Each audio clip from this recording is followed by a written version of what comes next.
The best way to be successful in terms of writing and trying to get published is write something that's personal to you. That means a lot to you, and that translates much better than trying to tie into the latest trend. Welcome to Queries, Qualms, and Quirks, the weekly podcast that asks published authors to share their successful query letter and discuss their journey from first spark to day of publication. I'm your host, author Sarah Nicolas, and literary agent Sarah N. Fisk. Kirthana Ramisetti is the author of Dava Shastri's Last Day, a Good Morning America book club pick. A former entertainment reporter, she has had her work published in the New York Times, the Wall Street Journal, The Atlantic, and more. She lives in New York City. So please welcome Kirthana to the show. Hello. Hi, thank you for having me. Thank you so much for coming and sharing your journey with everyone. We're going to be talking about your publication journey today, and we're going to start by going all the way back to the beginning. So when did you first start getting interested in writing, and then how long from then did it take until you got serious about pursuing publication? The best way to answer this is always, I can't remember a time when I wasn't interested in writing. It was something that I feel like came to me like oxygen. It was that important to me. But when I first started getting serious about it, I was thinking as a career in publishing a book is when I went to grad school. I attended Emerson College and received my MFA in creative writing. And my thesis project was a novel. And I was very lucky to have an amazing professor who sent the book to her publisher, who then sent the book to her editor. And that editor told me that she liked the book and she would sign with me if I could find an agent. And so for the first time, this dream I had for so long felt like a possibility. But all the agents that she suggested to me passed on my novel. So I thought, okay, let me revisit the novel and see if it's any good. And what I ended up figuring out is I just didn't think it was workable at the time. So I shelved it. So I moved on from that project. A couple of years later, I wrote a YA novel. I wrote the first draft. And then when it came time to start revising it, then I realized I didn't have passion for it. And I shelved that too. So cut to 2018, I thought, I think it's time for me to try to write a book again.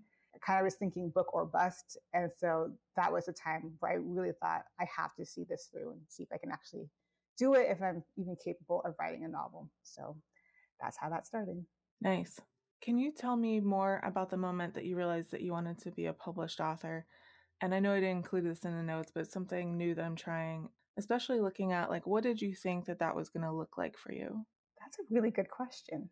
I don't think there was any specific moment. As long as I can remember, I loved reading books and I wanted to write one myself one day. But for me, the moment where it became a point where I realized it could be possible for me was in high school English class. We read The Joy-Luck Club by Amy Tan. And for me, this was my first time reading a novel in an English class, which was about an Asian family.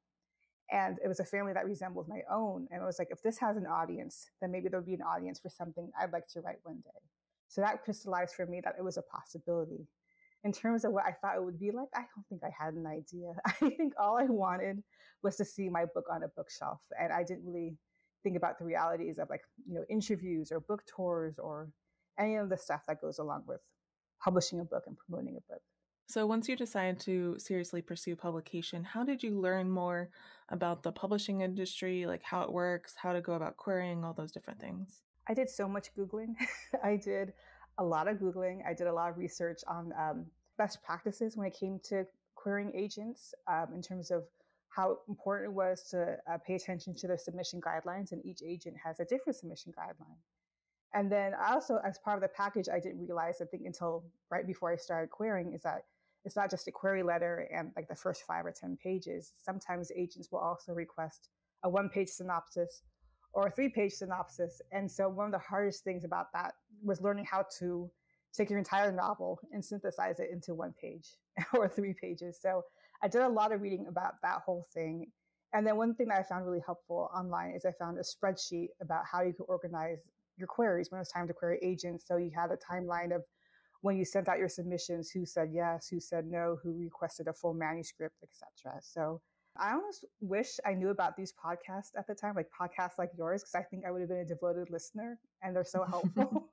But at the time, all I had was Google. Google was my friend and it helped me tremendously. Mm-hmm. So then what happened? Can you break down for us your journey from then to signing your first book contract? As I mentioned, I started writing my book in 2018. What happened was for the past several years, I'd worked as an entertainment journalist and I got burned out. So I went freelance and I thought this is the time to really try and write the book that I've always wanted to write and see if I could do it.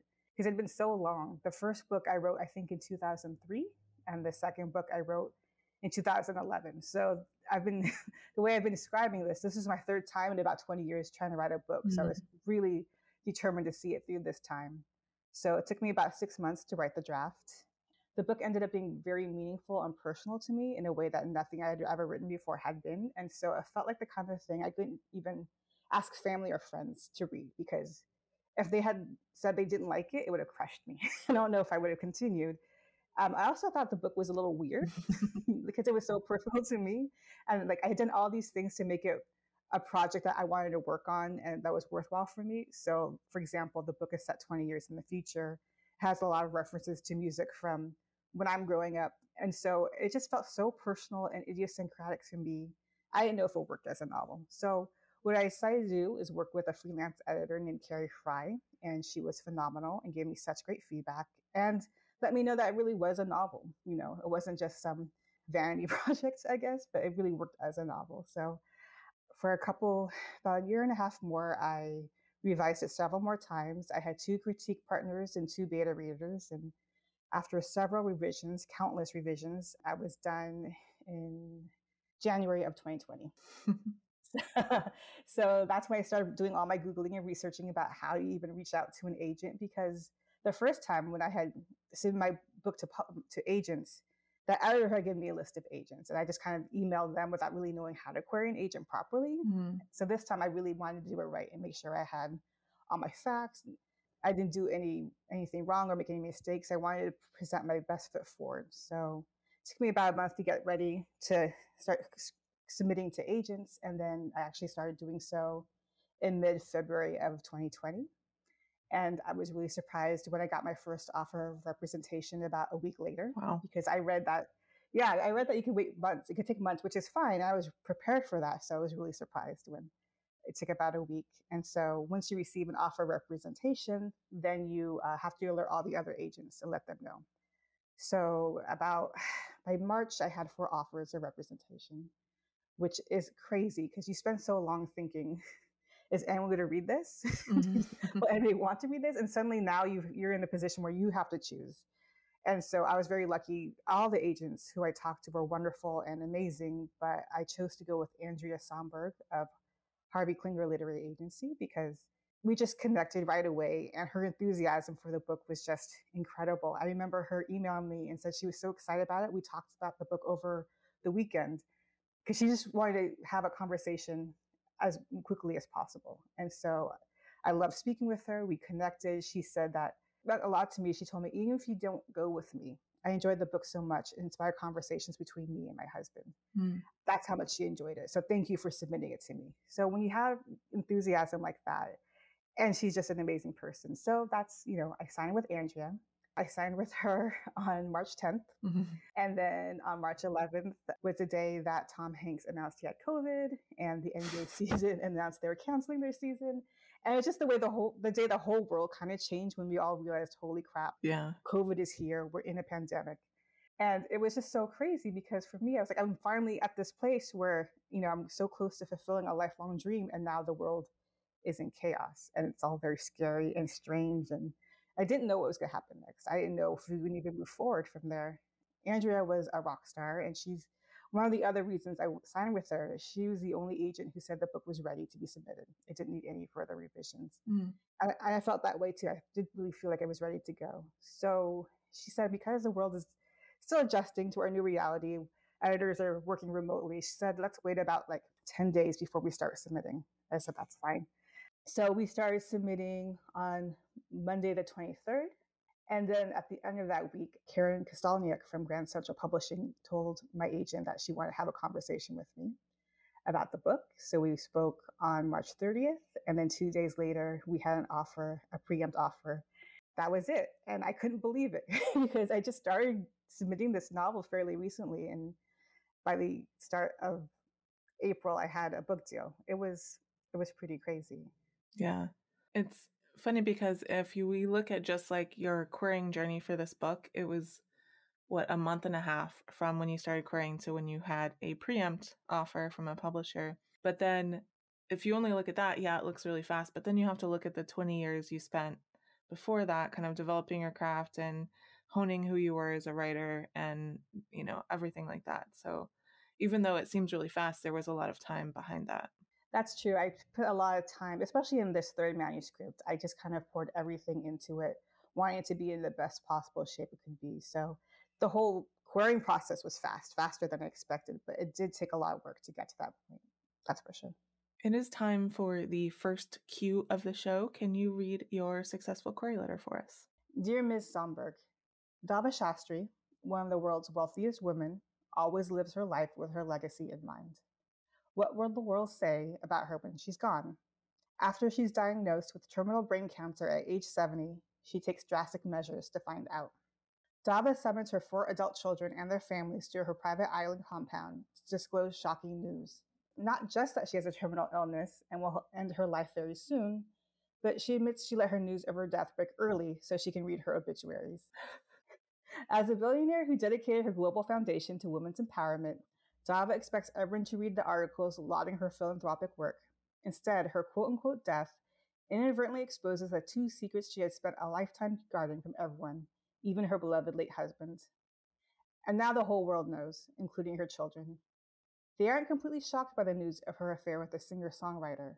After all, he had titled his Oscar-winning song after her. But the other secret, a child Dava gave up for adoption and befriended 30 years later without revealing that she's her mother, upends everything they thought they knew about their ambitious, slightly remote mother, changing their relationship with her and each other. In The Matriarch, Dava must come to terms with the decisions that irrevocably altered her life and make peace with her family in the limited time she has left. The novel blends Succession's uber-wealthy dysfunctional dynamics with the farewell's bittersweet examination of mortality and familial grief. Complete at 107,000 words, this multi-generational family saga will appeal to Claire Lombardo's The Most Fun We Ever Had and Cynthia D'Apri Sweeney's The Nest. As a former entertainment reporter for Newsday and the New York Daily News, I have written my fair share of stories about the lives and deaths of the rich and famous. I have a master's degree in creative writing from Emerson College and have been published in high-profile publications including The Wall Street Journal, Entertainment Weekly, and The Atlantic. I read an interview in which you stated you were seeking novels that explore the complexities of families, so I hope my book will be of interest to you. Per your submission guidelines, I have enclosing the first 5 pages in this email. Thank you for your time and consideration. Wow, that's long. I didn't realize how long that was. All right. Thank you for sharing that. How has your experience been since signing your book contract? Especially, were there any kind of surprises along the way you weren't expecting? I think I've had a really good experience, especially considering that I had my book deal during the pandemic. I've had a really great experience with my publishing team. They've been really supportive. I think the major surprise is just publishing, I think in general, is a lot of hurry up and wait. In the sense that you'll go like months without hearing from anybody and you'll think, oh, maybe they've forgotten. Maybe this book isn't happening. And then suddenly there'll just be a flurry of emails and a flurry of activity and everything like requires your immediate attention. That is something I learned and grasped pretty quickly. The other major surprise for me was just something that was interesting to my and unique to my experience publishing this book. As I referenced in my query letter, there's a song that plays a pivotal role in this novel. And so when I was first drafting this novel, I was teaching myself the ukulele. And as I wrote the lyrics to the song, actually came up with a melody for the song. And so I took an iPhone video of myself playing the song on the ukulele just so I could have like a record of it, because I'm not a songwriter at all, but I just wanted to have a record of it. And then last year, the audiobook team approached me and said they want to turn the song into an original song for the audiobook. And if I have any ideas for it. And I said, well, actually, I have this video of me playing the ukulele. I have this melody that I think would go really well with the song. And amazingly, they actually took that melody and they turned it into a real song. And so not only did I get to write a book, which is amazing enough for me, but I'm such a big music fan. So just to have a hand in writing a song in any way is pretty amazing too. So that's been one of the most surprising, special things of this whole experience. Nice. So you're a songwriter now too. Kind of. It is time for the quick round. I call it author DNA. Are you a pantser or a plotter? So for the first two books I wrote, which I shelved, I was a pantser, which might be why they didn't work. So this third book, I decided I wanted to make sure that I saw a draft through completion, and it was also a very complicated, multi-generational story. So this book turned me into a plotter, and the book I'm working on now, I'm also became a plotter. So yeah, plotter, Do you tend to be an overwriter or an underwriter? overwriter for sure. Do you prefer to write in the morning or at night? I can write at any time of day. I don't really have a preference. It's just more about having the motivation to actually do it. So yeah, anytime I can do that. When you start a new project, do you typically start with character or plot or concept or something else first? I start with the concepts, and for me, it's important to start with the concept because a lot of what I learn about the character is born out of the premise that I come up with. Do you prefer coffee or tea? I can do both. I think when I'm out, if I'm writing in a coffee shop, I'll always get coffee, and if I'm at home, I tend to have tea. When you're writing, do you prefer silence or some kind of sound? Again, I can also do both, but I definitely prefer sound. Is there a particular sound or just sound in general? I can do music, or sometimes I'll have the TV in the background. When it comes to the first draft, are you more of a get it down kind of person or a get it right kind of person? For this novel, for Dava, it was definitely get it right because I had the time. And the book I'm working on now, it's just get it down. Is it under a deadline? Yes, it's under contract. What tools or software do you use to draft? Just Google Docs and some Post-it notes. I feel like I should upgrade my software or my tools, but that's what's worked so far. I recently actually switched back to Google Docs from Scrivener. So Oh, what did you think of Scrivener? I've read so much about it, but it just seems complicated. I like parts of it. I'm on a PC, so it's like less functional. Like Macs tend to have more functionality. But the main thing for me was the backup and writing across multiple devices either doesn't work or isn't as useful on a PC as it is for a Mac. So I was really wanting to write just the way my life has changed. I wanting to write across multiple devices. So that's why I went back to Google Docs, and then I figured out how to do some of the things that I really liked in Scrivener in Google Docs.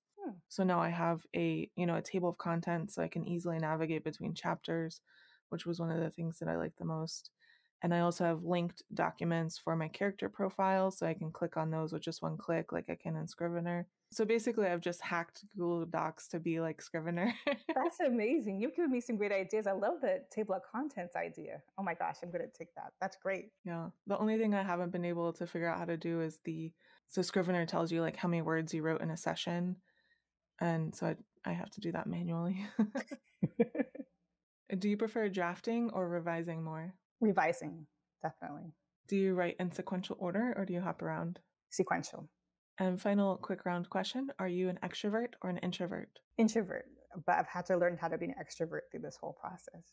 So the show is called Queries, Qualms, and Quirks, and we're going to talk about that second Q. Now, what were some of the worries that you had on your journey, and were they realized, or did you overcome them, or how did they shake out? Sure. So as I mentioned before, one of my qualms about my novel was if it was just too specific to me and my interests, and would anybody care? And so it was really heartening to know that despite writing it for myself, I kind of consider this novel me in book form, but there just seemed to be a lot of universal things about it that seemed universally appealing to people, which was a relief, but also taught me that the best way to be successful in terms of writing and trying to get published is write something that's personal to you. Mm-hmm. That means a lot to you, and that translates much better than trying to like tie into the latest trend. The other thing I was worried about is self-promotion, especially through social media, because I've never been good at that. I have a Twitter account for past several years because for my time as a journalist, and I did enjoy Twitter then. I can do it, but I don't never had a comfort level, especially when it comes to like sharing my own work. So I wasn't looking forward to that. But what I found is I joined Instagram last year as part of my novel coming out, and that's the place where I feel like I have a lot of comfort. I actually enjoy it a lot. There's a really amazing and wonderful Bookstagram community that I've learned that they're just so passionate and so supportive of everybody who has books coming out, and just supportive of each other. And it's been wonderful to see. And then I've also been able to connect with other authors through Instagram a lot. So I was glad that I figured out a way to have self promotion work for me.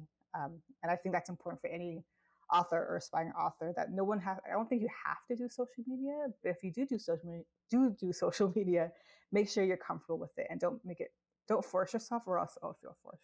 Mm-hmm. Now we're going to talk about the third Q. Do you have any writing quirks? Is there anything about your writing process that you think is kind of different or interesting or unique? Sure. I actually wrote an essay about this recently for Literary Hub, about my writing habits pre-pandemic and then how they changed after the pandemic. So for this novel, I got so much of it done in coffee shops, and I loved being around other people who were kind of working on their own projects. It really helped me focus and be intense about my own work. At the same time, because this novel is so much about music and I love of music, I was only listening to albums while I was writing it, not like playlists or like random, you can have songs on random. I just was very specific about albums, both from when I was a teenager and from albums I had discovered recently. So I was very specific about that for some reason. Once we had to go inside, once we're all under quarantine, I really missed having people around me as I was working. So I discovered this British reality series called Portrait Artist of the Year. And so it's a reality competition in which artists all try to depict the same celebrity sitter. And then they get judged on whoever's portrait is the best. And I found it fascinating because I can't paint I can't do any sort of art. But to see over the course of an hour, like a white canvas turn into this amazing portrait of a person, and to see all the different portraits inspired by the same person was really great to me and really kind of restoked my creativity. And so I would actually have a pop-up window where I'd pop out the video from YouTube and put it on my laptop as I was writing. So it's kind of a way of recreating that coffee shop environment. And so I found I could focus again if I could write while other people were doing something creative. So that was interesting for me. And then for the second book, this new book I'm working on, I find that I have to watch, I have a lot of TV on in the background, specifically TV series I've watched already. So I could just have it play in the background and don't have to pay attention to it. But again, it kind of recreates that. I guess I really do need sound because I kind of sometimes just need to have some chatter on in the background while I don't necessarily have to pay attention to it, but it's just kind of there. And it's funny, one of the shows I rewatched was The Good Wife, and I ended up naming one of my characters after a character on that show. So sometimes it can be helpful to watch TV while you write, once in a while. I've never heard of that BBC show, but it sounds relaxing. It's so relaxing. I highly recommend it. It's on Amazon Prime and on YouTube, if you can find it. Yeah, I always like to write with people around me, but I'm also like an extreme night owl. And so I'd be writing at like 1 a.m. and there's no coffee shops open. Well, there was in college, but not since then. And one thing I talked about this on the episode with Kathleen Kalb too, is I would put Law and Order on just to have like people talking in the room with me. And, Law and Order, even if I haven't seen the show before, I felt like I've seen the show before. So that's a great choice. That's a good idea. When you were in the lowest parts of your writing journey, what kept you going and why did you stick to it? So I read somewhere that the happiest moment you'll ever have in your publishing career is when you get your book deal. And I think that's true because that is such a pure happiness. And from that moment on, you're going to have so many ups and downs. It's such a roller coaster. And just because you have a book deal doesn't mean you won't get rejected again. I don't even have like very low moments, but there are definitely moments of self-doubt. The first novel I submitted under my option was rejected by my editor.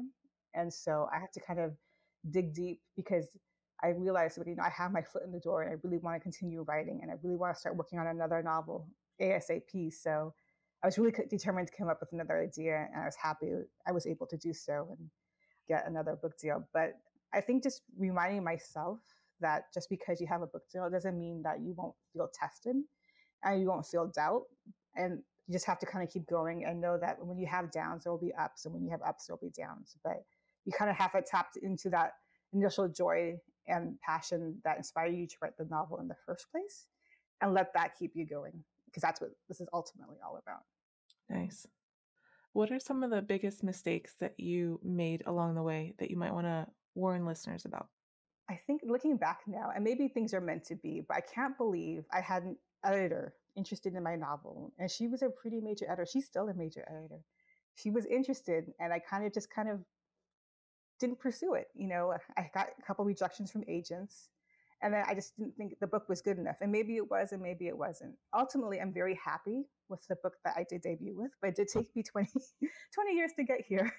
So I would just say, to make sure, I think if I had done more research about the querying process and knew more about what the publishing process looked like, I might have been more diligent about my work and not given up so easily. But it is what it is. The other thing that I think is important, especially for debut authors, is don't read your reviews. I know it will be tempting once your book is up on NetGalley and Goodreads to go see what audiences have to say about your book, because this is the first real feedback you're getting from people who aren't your agent and aren't your editor. But try to resist that, because I think for most of us, we'll always remember the negative more than the positive. Like, I can still remember the first negative thing said about my book, and I'll never forget it, no matter what nice things are said. And you don't need to subject yourself to it. If anything, if you want, have a trusted friend send you the positive reviews, so you don't have to kind of dig through the morass of trying to find positive stuff among Goodreads or NetGalley reviews, because it can really do a number on your ego when you're just starting out. You don't need to do that to yourself. Can you share with listeners one of the most important lessons you learned on your journey to publication? I think one of the lessons I learned, interestingly, after the fact, is when you're writing, focus on the writing. Don't get caught up in all what it means to be a published author, all the querying, like researching agents, anything else. I think it's so important to focus on the draft and make sure it's as best as it can possibly be. Because I know for myself personally, if the amount of information that is available now, like if I had known about all these podcasts and different things, I think I would have gotten nervous and distracted and maybe queried my book too early, because I would just want to be in the game. Mm-hmm. And it's really important to just make sure your book is as good as it can possibly be, kind of cut out all the noise and focus on why you wrote the book in the first place. And the other thing is, you really want to make a good first impression. So you don't want to rush the querying process. Be meticulous about who you want to query, why you want to query them. Make sure you pay attention to their guidelines, and pay attention to the books that they represent and the books that they say they want to read. That's one of the great things now. Agents make exactly what they're looking for, their wish list, so public. It's really easy to see exactly what they're looking for, not just in terms of what they want to represent, but how they want you to query them. And they receive so many submissions and can be really hard to stand out. And I heard from my agent, if you just follow the instructions and do exactly what they ask you to do, you just have that much more of a good chance of being read than not.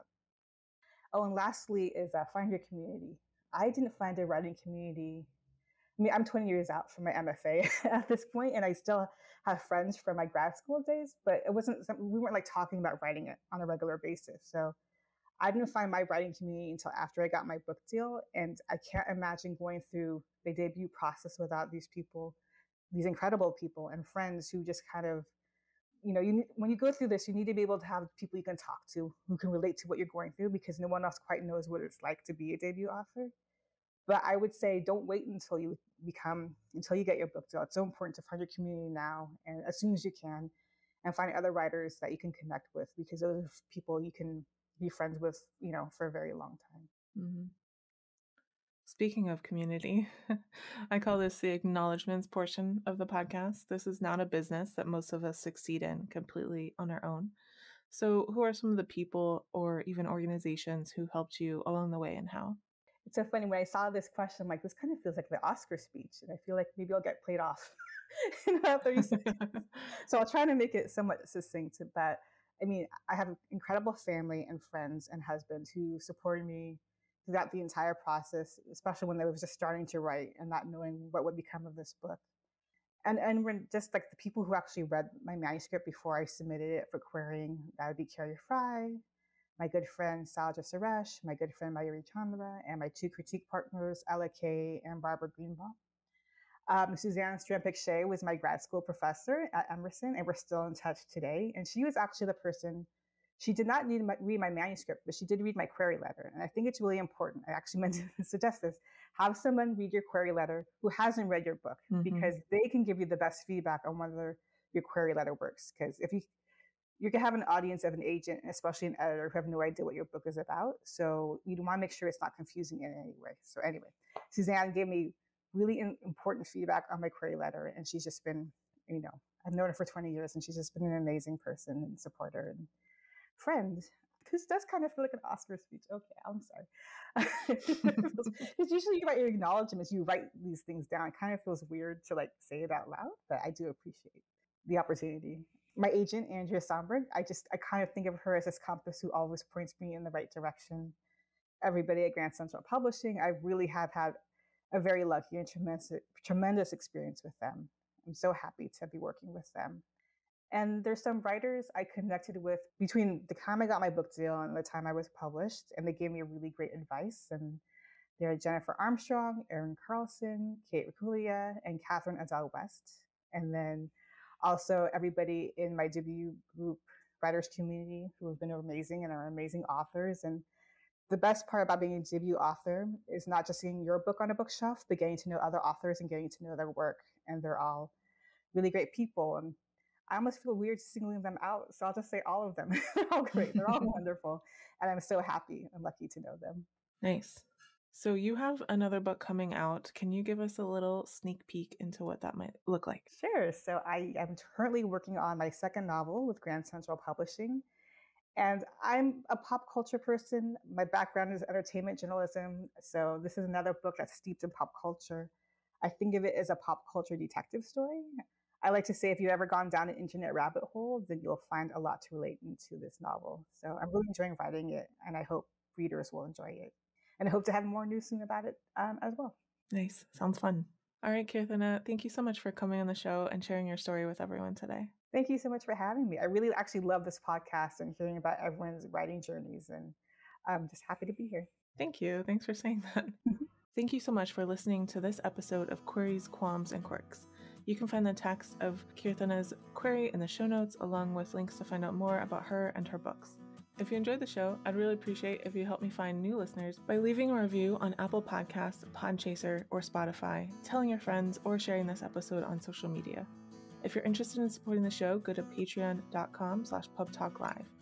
And if you're a published author interested in being a guest on the show, please click on the home base link in the description, or go to sarahnicolas.com and click on the podcast logo in the sidebar. That's Sarah with an H and Nicolas with no H. Thank you so much for listening, and we'll see you next time.